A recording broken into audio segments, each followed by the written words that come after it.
شروع کرتی ہوں اللہ کے نام سے جو بڑا مہربان نہایت رحم کرنے والا ہے۔ حضرت سعید خدری سے مروی ہے کہ ایک بار حضرت محمد صلی اللہ علیہ وآلہ وسلم عید کی نماز ادا کرنے کے لیے عیدگاہ میں تشریف لے کر جا رہے تھے کہ راستے میں آپ صلی اللہ علیہ وآلہ وسلم کو ایک عورتوں کا گروہ نظر آیا۔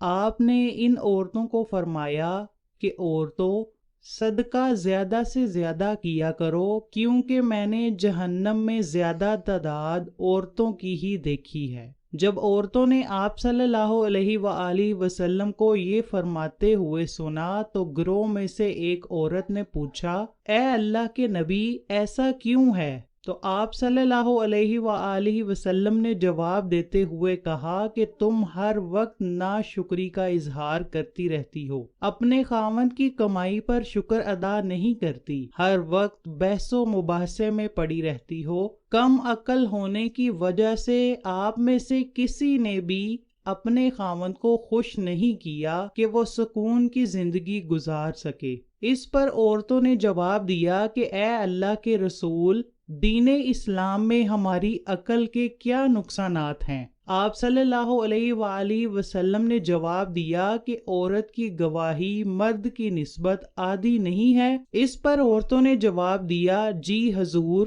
عادی ہے۔ تو آپ صلی اللہ علیہ وآلہ وسلم نے کہا کہ یہی کم عقلی کا نقصان ہے۔ جب عورت حیضہ کی شکل میں ہوتی ہے تو کیا نماز اور اللہ کی عبادت میں مشغول رہ سکتی ہے؟ اس پر عورتوں نے جواب دیا، یا رسول اللہ، نہیں۔ تو آپ صلی اللہ علیہ وآلہ وسلم نے فرمایا، یہی دین اسلام کا نقصان ہے۔ اس حدیث کی بنیاد پر لوگ عورتوں کو ہمیشہ مردوں سے کم تر سمجھتے ہیں۔ اس حدیث مبارکہ میں ایسا نہیں بیان کیا گیا۔ یہ سوال آپ صلی اللہ علیہ وآلہ وسلم کے اس فرمان سے بھی دور ہو جاتا ہے۔ ہوشیار عورت مرد کی عقل پر پردہ ڈال دیتی ہے۔ اگر عورت کو کم عقل کہا جاتا تو آپ صلی اللہ علیہ وآلہ وسلم یہ نہ فرماتے کہ ہوشیار عورت ہوشیار مرد کی عقل کو قابو کر لیتی ہے۔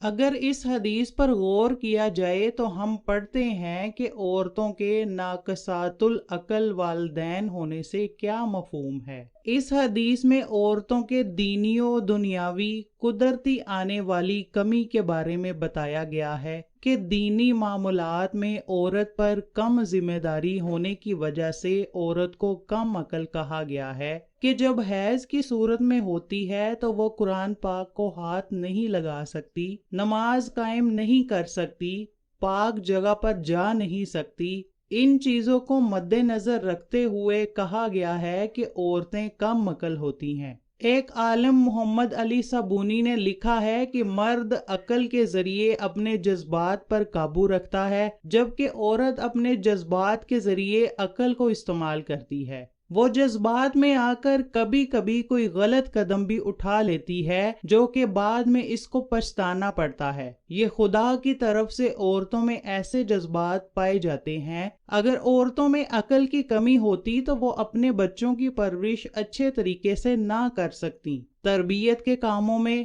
قوی جذبات پکے ہوتے ہیں، نہ کہ عقلی فلسفے۔ خداوند کریم نے مرد کی نسبت عورت میں جذبات کا پہلو غالب رکھا ہے۔ اگر عورتوں میں جذبات نہ ہوتے تو وہ اپنے بچوں کی پرورش کرنے میں اپنی مہارت نہ دکھاتی۔ وہ مرد کی نسبت بچوں کی بہتر طریقے سے پرورش کرتی ہے۔ باپ کام سے آ کر آرام کی نیند سو جاتا ہے، پر عورت ساری رات اپنے بچوں کے ساتھ جاگتی رہتی ہے۔ بچے کے ہر دکھ تکلیف مرد کی نسبت زیادہ محسوس کرتی ہے۔ اگر عورت کم عقل ہوتی تو مرد گھر میں آ کر سکون حاصل نہ کر پاتا۔ اسی لیے کہا گیا ہے کہ عورت بڑے سے بڑے دانا مرد کی عقل پر بھی غالب آ سکتی ہے۔ عورت پیار و محبت کر کے اپنے خاوند کو اپنی طرف مائل کر لیتی ہے اور جس سے چاہے مرد کو لڑوا دیتی ہے۔ مرد کو محسوس ہی نہیں ہوتا کہ وہ کیا کر رہا ہے۔ وہ عورت کی خاطر مرنے مٹنے کے لیے تیار ہو جاتا ہے۔ کیا عورت واقعی عقل میں مرد سے کم ہوتی ہے؟ اس بات کا ہر ایک کو علم ہے کہ مرد اور عورت عقل و جذبات کے لحاظ سے کافی مختلف ہیں۔ یہاں ہم عقل سے مراد نظریات لے رہے ہیں۔ اس کو ہم اس سے بھی زیادہ آسان لفظوں میں بیان کر دیتے ہیں۔ مرد عورت سے سیاسی تجرباتی زندگی میں آگے ہوتا ہے، تجزیہ و تحلیل، فلسفیانہ خاص اور سائنسی معاملات میں بھی مرد عورت پر سبقت لے جاتا ہے۔ اگر ہم اس بات کو دیکھیں کہ آج تک نوبل پرائز کس کو زیادہ نوازے گئے ہیں تو ہم زیادہ تر تعداد مردوں کی دیکھیں گے۔ BBC کی ایک رپورٹ کے مطابق مرد کا دماغ عورت کے دماغ سے 5 گنا تیز ہوتا ہے۔